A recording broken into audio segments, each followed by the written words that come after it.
घर पूर्ण भरलेलं असेल तर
किंवा तुपाचे भांडे पूर्णपणे रिकामे होण्यापूर्वीच ते पुन्हा भरून ठेवणे उचित ठरते.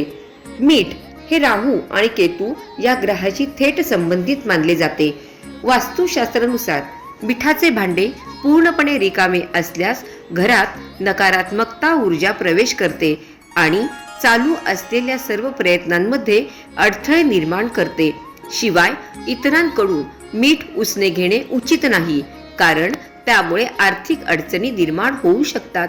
तांदूळ हा शुक्र ग्रहाशी संबंधित आहे, जो ऐश्वर्य, आराम आणि जीवनातील इतर भौतिक सुखांचे प्रतीक आहे. स्वयंपाकघरात तांदूळ रिकामा ठेवल्याने शुक्र दोष निर्माण होऊ शकतो आणि घरात पैशाची कमतरता भासू शकते. म्हणून तांदूळाचे भांडे कधीही रिकामे ठेवू नका. स्वयंपाकघरात पिठाची भांडी कधीही रिकामी ठेवू नयेत. असे मानले जाते की रिकाम्या भांड्यांमध्ये कुटुंबाची प्रतिष्ठा कमी होते आणि मानसिक ताण वाढतो. कुटुंबातील समृद्धी टिकवण्यासाठी भांडे रिकामे होण्यापूर्वीच त्यात ताजे पीठ पुन्हा भरावे. वरील माहिती उपलब्ध स्तोत्रावरून देण्यात आलेली आहे. त्याचा तथ्यांबद्दल आम्ही कुठलाही दावा करीत नाहीत, तसेच अंधश्रद्धेला दुजोरा देत नाही.